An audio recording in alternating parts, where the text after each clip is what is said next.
Welcome to Cryptid Crossroads 505. I'm Larry. And I'm Vince, Welcome to the show. where we talk all things cryptid, Sasquatch, aliens, hauntings.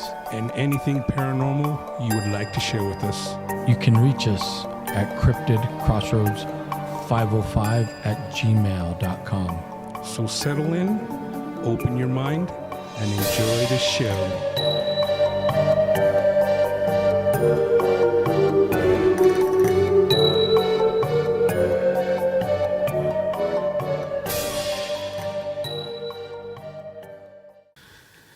Hey, welcome to Cryptid Crossroads 505. We're here doing it once again. I'm here with Vince. Give him a shout out, Vince. Everybody, welcome back to the CCR 505 studios, right. our home, basically. That's right. We're back here doing it once again for your entertainment. For you. And we're here in the winter months here in New Mexico, so we're not sure about our favorite spots up in the mountains. So that's why we're in the studios, and things get kind of hectic with work. I know my brother, he's basically balls to walls at work, and that's why we're finding it hard to find time to do this, but we're doing it because we care about you. That's right. And I could say that, we haven't been consistent. For one, it's the holidays. And we're going to take a break to be with the family, the ones we love, and enjoy ourselves, just as we expect you to do the same. Right. But on that note, holidays are over. We want you to hop right back on the wagon with us. Or like I do, I fall off the wagon. So whatever you want to do. That's right. But I want to share a little gift that was given to me by my son. And if you could see that, you'll probably see it better once I fill it with alcohol, but it's a decanter and it has our logo that you see in the background there. And it's so cool. Well, let's see if we could see this. And we're going to start off tonight with the toast to you. And if you see that, it has our logo too. And thank you, son. This is a really cool gift. Yep. It has our logo for our podcast, and it's everything about what we are. And it's awesome. So I guess you could say that right now, Chris is our sponsor. That's right. Chris, you are our sponsor. This is to you, Bobo. This is to you, Bobo.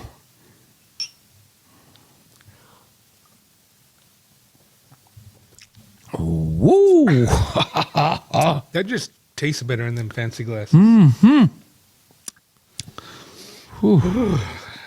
Well, we are jet powered, and that's right. That's actually going to take us right into our subject. It's below freezing outside, but right now it is cozy warm. Right, a little bit of antifreeze. All right, well, let's get back to the show here. Holidays are over. We hope you guys had good holidays as well, and we're back doing it, and we welcome you back. And we're going to start off tonight by hitting the ever so popular alien subject. Right.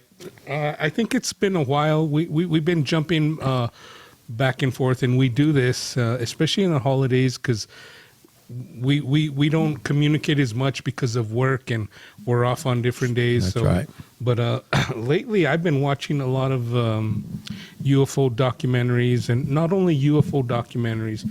To me, a lot of our military stuff, I've been watching videos on that, ties in with it, I think. It does. And, ever since, I want to say, we could trace this back to the Roswell crash. And ever since that crash happened, people seem to think that ties us into, our military technology has jumped by leaps and bounds. Our commercial, residential technology period has jumped by leaps and bounds. It seems like since the Roswell crash and a few UFO crashes before that, the alien technology is what has sprung us into the modern age. Right. And I'm talking modern age with cellular phones, fiber optics, which those of you know that fiber optics, they're pulses of light and not just copper cable. Right. We've made leaps and bounds, even in the computer chip industry, the computer wafers, the computer I use to process our podcast, that is 1,000 times more powerful than the first supercomputer. Right. And like 1,000,000 times lighter. That's right.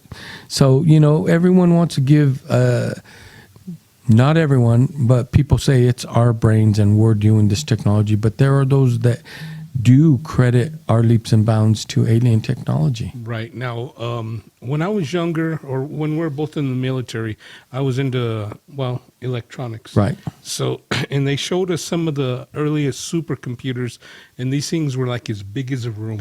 Right. They had to be. They were huge. But now we could fit a supercomputer in the palm of our hand. Exactly. And- And that's what I'm talking about. Right. Now that's what's available to the civilian population, and that always makes me wonder what's available to the military. Right. If we could take this phone, and this phone is now a little supercomputer processor that we keep in our pocket, what do they have? Right. Now, to get on the subject, I wanted to talk about hypersonic craft. Now, we have a lot of chatter in the news about how Russia and China they're working on. Well, they supposedly have hypersonic rockets or missiles. I don't know if we do or not, but from what I gather, we're working more toward a hypersonic vehicle. Right. Now, China claims they have one that could park in space, but I don't believe it. Well, we talked about how that would have to work. Now, we're not engineers and we're not astrophysicists, but Well, just, we play one on TV. We do. And that's because we stood at Holiday Inn Express last night. But, that's even theoretically, if you know anything about propulsion and gravitational pull, even basics, that's kind of far-fetched. Right. That's beyond the bounds. And what we're talking about with these hypersonic missiles is supposedly they could be guided, whereas the trajectory of a conventional missile, you got the arc. Right. And these hypersonic, they could fly within the atmosphere, and supposedly you could steer them. But at that speed, any little adjustments, you're going to fly way off target, I believe. If you're going faster than the speed of sound and you're trying to zigzag to avoid radar detection, how accurate can you be? Right. And another point we were talking about earlier off mic was our space shuttles, our spacecraft, they have a heat shield, which allows them to re-enter our atmosphere because they are going at hypersonic speeds when they come in. Right. Which is the reason you see when meteors come in, they burn up. That's what keeps our space shuttle from burning up and killing our crew. Now, they're designed to do it for short periods of time. Now, a hypersonic craft would have to have some kind of material that could sustain that for a flight. And I don't believe we have it yet. That's why I don't believe they have it. No. I think it's basically until it's proven and we see it in use, it's hubbub. Right. And when you're going at those speeds, it's not only the heat shield, you have to have special engines because the air, the oxygen in the air even changes and it splits and it starts on fire. That's why you have, the burning. Right. It's like anything entering the atmosphere. It's going to start on fire because of that, the friction, the air change. Right. It just doesn't sustain itself in our atmosphere. I don't believe they have the engine technology yet. They may say they do, but I don't believe it yet. I don't know. Like I said, it's easy to say we have something, but without seeing proof of it, Now, they said they tested it, and Russia said, oh, we were accurate with this, but were you really? Right. And the thing about these communist countries is we're never going to get a straight answer. No. We're only going to know what we could see for ourselves with satellites and spy planes. Exactly. And I don't think our focus should be on that. Our focus should be like, okay, you have that. Let's develop something that intercepts it immediate. When you launch it, we intercept it. Now, our defense budget has, just in this last year, has jumped up by, I want to say, 40%. Right. So they can't only be working on a hypersonic craft. They got to be working on defense for it. Now, where we're going with this, I think, is we're getting all these theoretical, I want to say news releases Right. from these different countries saying, oh, we have this weapon, beware. We have this weapon, don't mess with us. Right. Now, let's take that back to alien technology. That's where we're going. So these aliens, they enter our atmosphere and they appear and disappear Right. at the blink of an eye. So they must have the technology to withstand our atmosphere and greater speeds with ease. And So my point is, if these aliens in the past, they've told us that we're going the wrong direction and we're going to destroy Earth. And we talked about in past episodes about how they filmed an alien with their laser dismantling one of our basically warheads that we were testing. And it just fumbled out and fell into the sea. right. So I don't care who has this technology. If these beings don't want it to happen, and we've heard stories of them shutting down our nuclear facilities, I saw that special last night. right? So these beings being from outer space, another planet, another dimension, who knows the Twilight Zone? If they don't want those supersonic missiles, Hypersonic, yeah. hypersonic, supersonic, sonic, You and sound like John Travolta in Grease. that's right. It's Greek lightning. If they don't want them to hit their target, I think they have the capability to shut them down. Right. I don't care how fast they're Now, going. getting back to what you mentioned about them shutting down one of our nuclear facilities. Now, this was during the Cuban missile crisis when the Russians put their missiles in Cuba. Right. And Cuba's not far from 70 Florida. miles. Yep. But anyway, there was a craft that was called in, and they called it. They had one guy down in the bunker to push the button. Right. The guards were up on top, the observers, and he took it as a joke. At first, he hung up. Then they called him back. Hey, this craft is hovering right above the gates, and this craft ended up basically shutting down everything. Right. It took them over a week to get everything back up and running. Well, and here's the thing. While they were shutting ours down in Wyoming, Right. that's where it happened, they were preparing to launch Russia's. So it was like a simultaneous attack.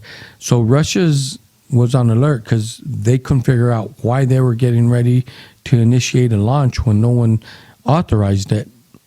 And here in the States, ours were getting shut down. So they were basically telling us that they're in control and we're not. They don't care what kind of technology we have. It's still child's play to them. Right. And I do believe they have the technology and the craft to shut down even if we do launch. Right. Like you said about the missile. And that brings me back to their craft. Sometimes we see what we think are like meteors entering the atmosphere. Right. Could that be a craft coming in? It could possibly be. And here's the thing. We see them and we say, oh, look at that shooting star, or, oh, that's And it's not even a star. Yeah, that's space debris burning up. We truly don't know what it is. But, and my other question with that is, we see these spacecraft. We've seen videos, people film where they just take off at speeds we can't even fathom. Right. But there's no heat trail. None. It's None. like there's no friction in the air, and they call them anti-gravity or craft. Anti-gravity craft. Well, the thing is, they leave no vapor trail.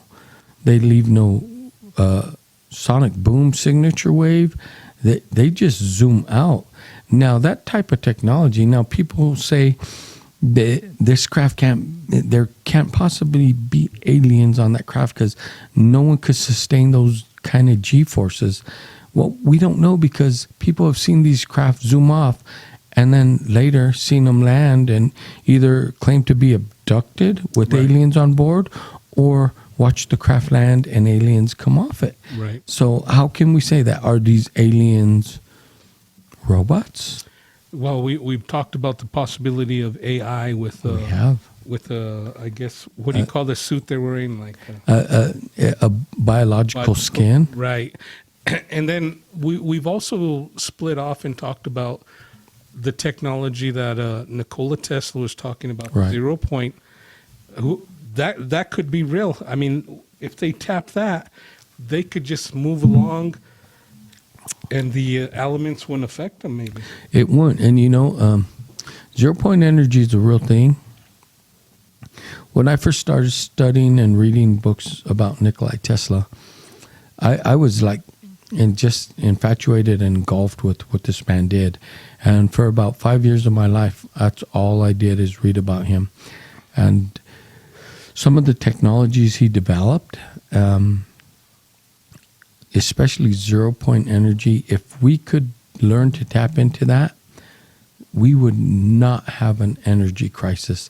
Right. But there again, big oil and, big pharma, big oil, these big corporations don't want us to succeed in that. Right now, Because it puts them to bed overnight. right now, his goal was free energy for everyone. Right. And all we would have needed to do is put an antenna on the generator that's going to operate whatever we're going to use. Right. And we pull it out of the air free of charge, unlimited, run it all day, all night if you want.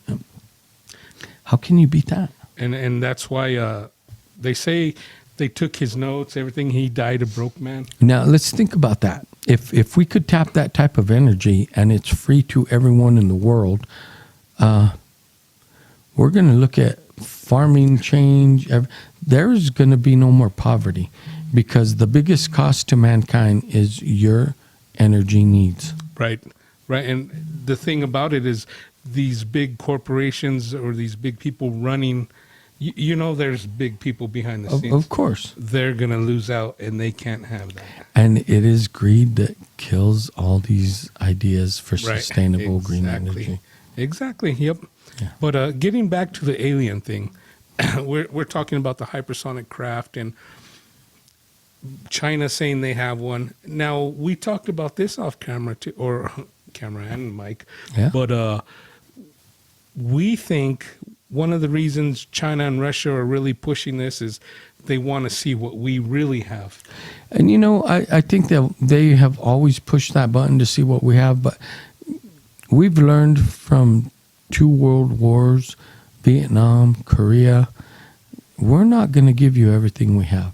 We are always going to keep the rabbit in the hat. Right. We're going to keep the ace in the back pocket. That's right. And I'm sure they all know about the alien technology thing. They know about the crashes. I'm sure they've had crashes in Russia. I've heard they have. Yes. But the big thing was the Germans with the bow. That's what really started it. Yes. And during the World War, when everyone was defecting, we got that technology. Das Bow. Yeah, there you go. But getting back to the aliens, I was watching a special last night, and there was a couple of women on there who came forward and said that there was an alien breeding program that we've talked about Crescent and the one with the man. She was talking about with women where they're trying to impregnate them. Right. And she even talked about when she was in the craft, they pulled out a big needle and they stuck it in her abdomen, and that was their pregnancy test. Right. And she passed a polygraph with flying colors. No, and she's not the first one that I've heard claim to have that happen to her. A lot of, if I'm correct, let's go back to Betty and Barney White, the Right. first abduction case to ever be reported and recorded. I think Betty said the same thing, that they entered her navel cavity with A needle. a needle. Yeah. And she said she thinks they were extracting her eggs from her ovary. Well, this lady said she said she was able to communicate with them, and she asked them what that was for, and they told her a pregnancy test. Well, they probably want to see if her If eggs it are took- fertilizing. Yeah. Now, I don't know. She didn't give graphic details on how they inseminated her or how they tried to make her pregnant. Right. But I mean, Well, if it's the way I see it, these aliens supposedly that have been on autopsy tables, there's no male or female. It's like they're unisex. They're neither. There's no vagina. There's no penis. If you look at the alien autopsies, look close. right, you're right, and I get that, but maybe not a vagina or a penis that we are used to seeing. Well, what does it Well, pop out in the end? Remember that movie in what was Sylvester Stallone when he was in the future with the 3 shells? Oh. And when they would have intercourse, they would just wear something on their head. Well, that could be it. Maybe they procreate a different way, and maybe they want to procreate like us. Well, see, I think you hit the target right there. Maybe they procreate in a different way. That's why our sexual reproduction is such interest to them. Well, and to me, their procreation way is basically cloning. Cloning, and we could go back to the Aztec mummies with the eggs. Right? It could be eggs, but It could be like fish, Once eggs are out, you fertilize them. We just don't know. We don't know until they take us up, and we could either. And I'm hoping they take us tonight. Maybe we could meet Crescent. Oh, yeah. Crescent knew how to procreate. Or her sister Chanalak. Chanalak. Oh, shit. They don't call her that for nothing. No. Yada, we're going to anti-rock. Here we go off the subject again. Okay, no, let's We get go back from on subject. podcaster to 2 guys in a bar. That's right. Anyway, yeah, I mean, we don't know, but they have to have a way to procreate because they can't exist without procreating. No one can. Right, exactly. And that's why I think that they do something totally different than we do. But let's get back to the hypersonic thing. I think we have something in our back pocket. Our technology or our budget has went up for defense, which it always does. It does, always. And you know what? That's not necessarily a bad thing because a lot of our modern day technology comes out of defense stuff. It does. But I just want to know what we really have. And we talked about this earlier. We've talked about this on other podcasts where one of the presidents, I believe it was Roosevelt, he disappeared for a while, and supposedly, and this was on the documentary again last night, he signed a treaty with the Greys, the Gray aliens. Right.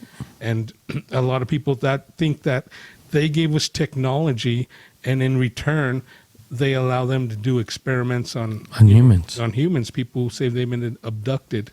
Right. And a lot of these women are speaking out because they're like, we report it, but the officials, the government, they just blow us off. They don't do nothing. No, and I've heard the same thing that it's a tick for tat.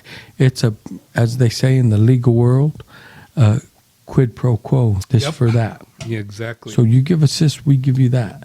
We'll give you technology that will take you leaps and bounds, but you allow us to experiment on, whoever we choose to abduct. Or X amount of people a year. Right. Now, do they have to hold to those standards? No. Truthfully, they could abduct who the hell they want and still not give us technology. Right. But maybe that's where the treaty comes in. So maybe it was a gesture of theirs. Because like we said back then, from then till now, our technology just went nuts. It's jumped leaps and bounds. Well, and let's look at it right now. Right now, me and you are talking on wireless mics.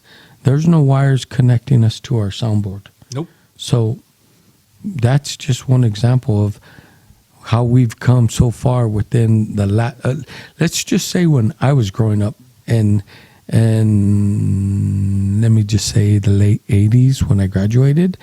From then to now, leaps and bounds. Leaps and bounds. I would have never thought, although I used to say if I could just have, because all my friends would call me at home, all my girlfriends, all my aunties. Whoa. Let's sweep that one under the rug. And if I wasn't home, I didn't get their call. So I used to say, if I could take this phone, and I used to have like a 10, 12-foot cord to walk in my room and talk. But I said, if I could just take it with me and it ring and I answer it, and lo and behold, like 12 years later, cell phones were out there. Right. And you know the beauty of that, though, when we were growing up? All those calls in high school you didn't get, I got them. Well, that's because... I didn't want to tell you, but... And that's fine, because I always told them, look, I don't deal with you, but my brother will. I've been his sidekick from day one. I started as the assistant.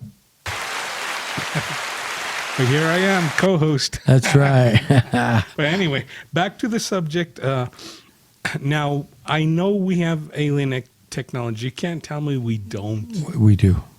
And now, does all these hypersonic missiles worry us as much as we put off?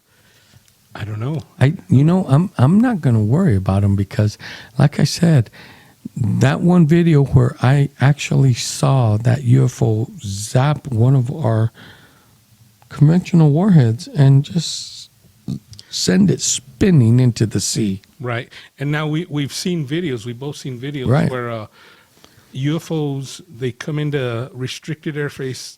Airspace,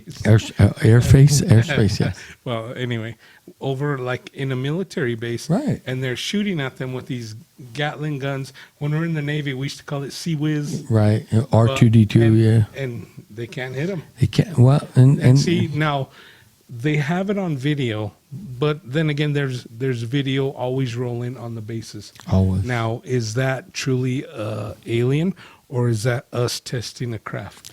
We don't know because, truthfully, we have come that far ourselves in technology.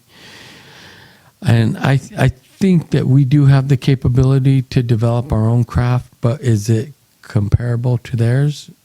Not a chance. Well, it might be because of, like I said, if we sign that treaty. Well, and you know the stories here in New Mexico, the underground bases where they're working with us. we do hear the stories. And we see things when we go to the mountains, and we always question each other, is that theirs or ours? We do. Now, when they come into these bases and the Sea Whiz can't touch them, I always think, is it we're testing our technology, and that's why it's done at night. Well, and here's my thing. Even if they did give us that technology, the master never gives the student everything. Right. True that. So I think they still have capabilities beyond Okay. our wildest dreams. You're right. The master will never give us all his secrets, but does he give us enough to be the masters here? Because you have heard this from documentaries from people who supposedly worked in the military or the secret sector. Right. They say we are the kings of the sky, the masters of the sky, Of our skies. our skies. Let's take us out beyond our ozone. Right. That Are we now the masters? No. We're just touching the surface there. We're just learning to skate in Right. their arena. So- but they've given us enough. I believe we are the masters here in our atmosphere. So that could be possible. And we say around the earth and in our atmosphere, we are the masters. But if they enter our atmosphere, they now become the master. True, and that's where that agreement or treaty comes in. It does.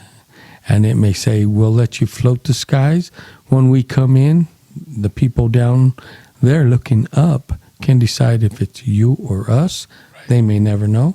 Right, and The only way we'll truly know is if we get aggressive and we go right, warfare. right, and that's why they say don't piss us off. If we want to pick a few of them up and do some experiments, We're going to do it. and but see that's what that gets me too, because supposedly we're working with them with technology, but they abduct people and do those experiments. You think that we would have shared, what we know about the human anatomy with them. But then again, like us, we're going to test this craft. They might want to test their own theories too. And here's the thing. Maybe they scanned us with their technology and what we're trying to tell them about human anatomy, and they look at us and say, we scanned you, and in 2 seconds, we knew more about you than you did. We can diagnose all your sicknesses, your diseases, faster than you ever dreamed of. Right. Now, getting back, we do some crazy research, like we're talking about getting the rabbit holes, but I watched another one about the human body, and there was somebody, I need to learn to take notes, back in the day who said, we're made up of molecules, and molecules could be regenerated. They can. And his thing was being immortal. Well, here's my thing. I do some. We're right. We go down the rabbit hole, but I was doing some biblical research, and it was a time in my life when I had a lot of time to do biblical research, Anyway, When you were studying. I was studying. I was a student. Anyway, I came across a paper that was written by some NASA physicists, and they came to a conclusion. And this paper, written by these NASA physicists, had come to an agreement with the Bible. And they said that, yes, based on our study, yes, human beings were made up of like 80% water. Right. But they said our chemical makeup is the same as common dirt. Dust to dust. You're right. And that kind of blew me away. They said our body makeup is from the earth. We have the same chemical compound, same chemical breakdown as dirt. We are from the earth. We have a soul. That's what brings us, Right. animates us. Right. And it was like 80% your water. That's why we got to drink water to survive. Right. Otherwise, we shrivel die. up and die. We could live longer without food than we can with water. That's right. So it really grabbed my attention, and I thought about that. I was like, wow. So our bone structure, everything, we are truly the same chemical compound makeup as dirt. Right.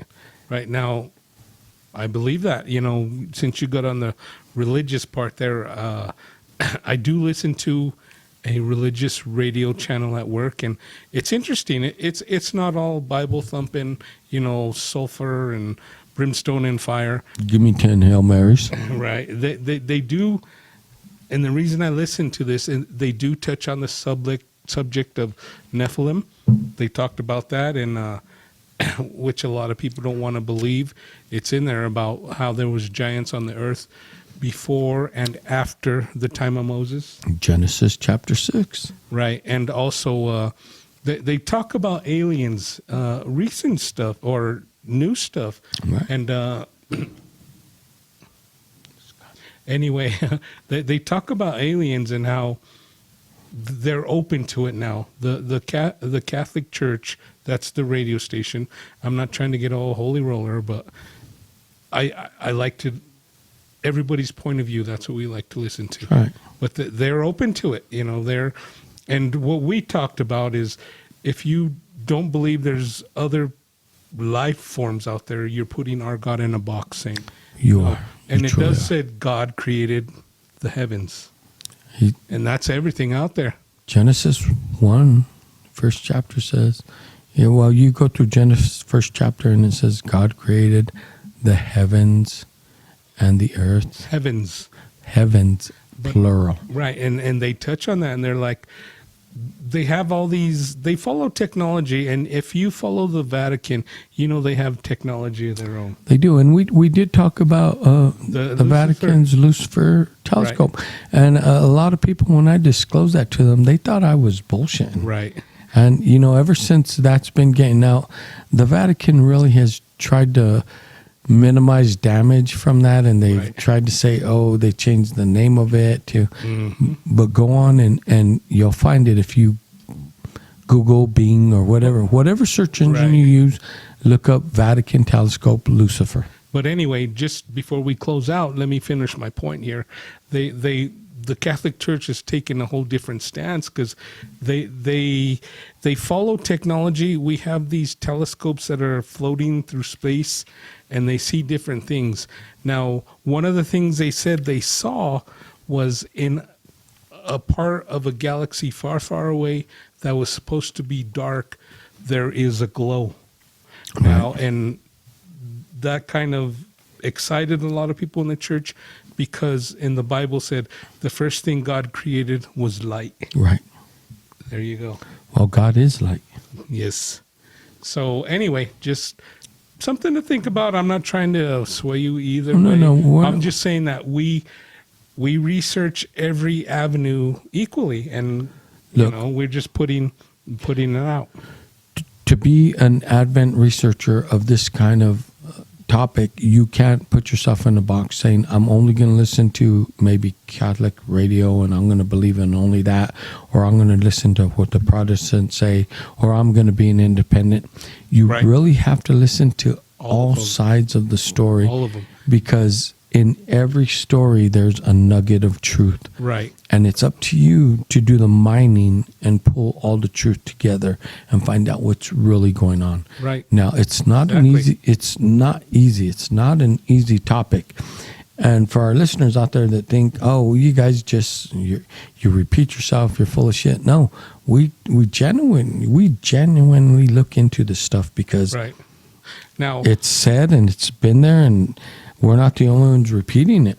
Now, this radio station, I listen to 4 days a week, at least when I'm at work. Right. And we go down rabbit holes. Anytime something new, we research it. Well, We're not trying to sway you either way. We're not trying to, quash your religious beliefs. We just want to know the truth. And here's my thing. Let's take what you're just talking about. If we were to host a show like this, or even talk about our topics back in the medieval times, we would have both been burned at the stake because we would have been considered heretics and witches, or Right. And the drunkards. drunkards, followers of the occult.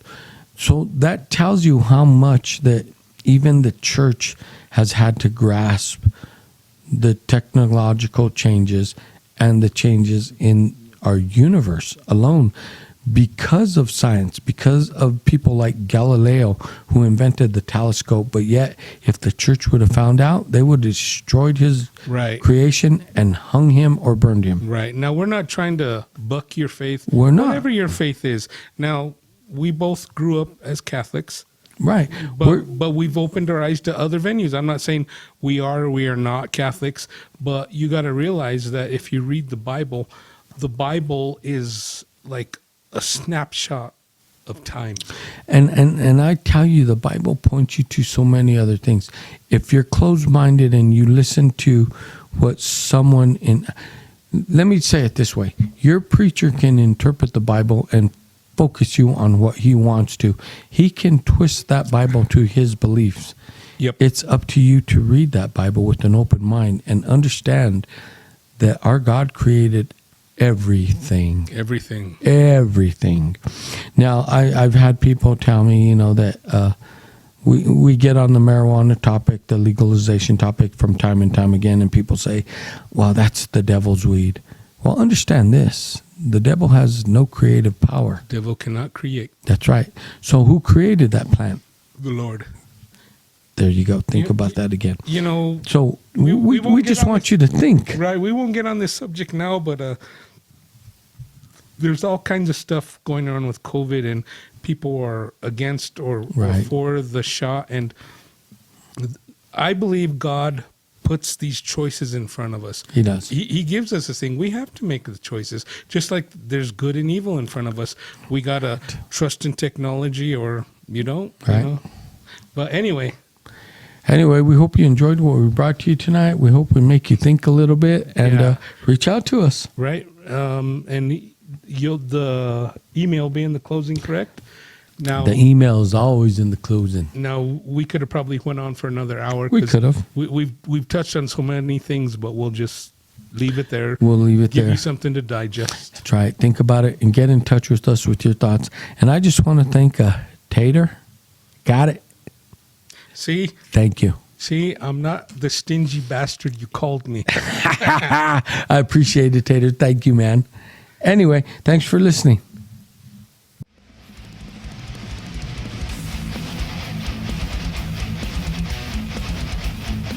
Hey, thanks for watching. We hope all you YouTubers enjoyed the show. That's right. And don't forget to reach out to us at cryptidcrossroads505@gmail.com. Peace. Peace.